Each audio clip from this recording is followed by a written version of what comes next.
Hello class, welcome to Unit 2 Final Review, Graphing Linear Inequalities.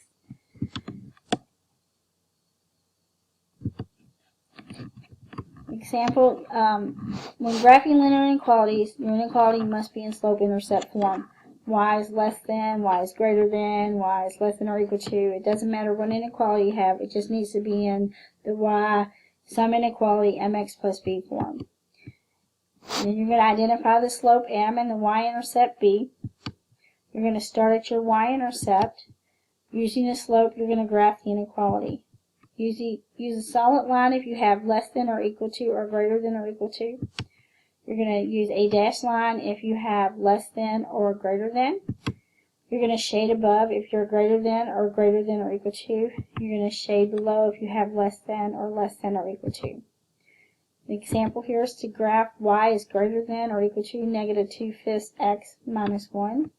First thing I'm going to do is draw our table. I'm going to identify my slope and my y-intercept. My slope m is negative 2/5. My y-intercept b is negative 1. I'm going to identify the type of line. I have a greater than or equal to, so I have a solid line. I'm going to identify my shading. It's greater than, so I'm going to shade above.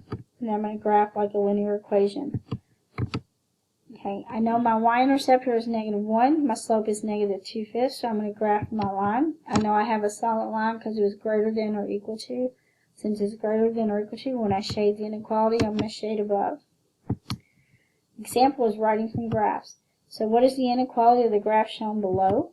So I have this, so I'm going to, first thing you do is draw your table.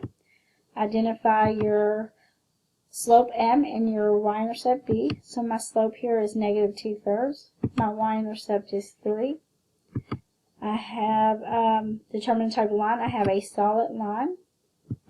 So, and then determine how it's shaded. I'm shaded below. So now I'm going to substitute this into the equality. So I'm going to wind up with y is less than or equal to negative 2/3 x plus b. Pause or stop the video here. Do the graphing linear inequalities review worksheet. When you're finished with that worksheet, press play and check your answers.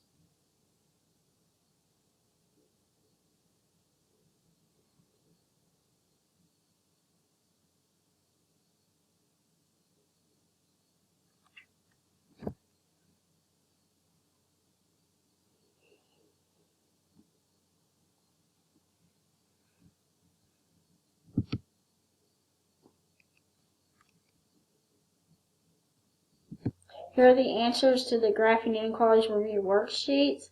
Please check your answers. If you have any questions, ask your teachers. Otherwise, proceed to the next review.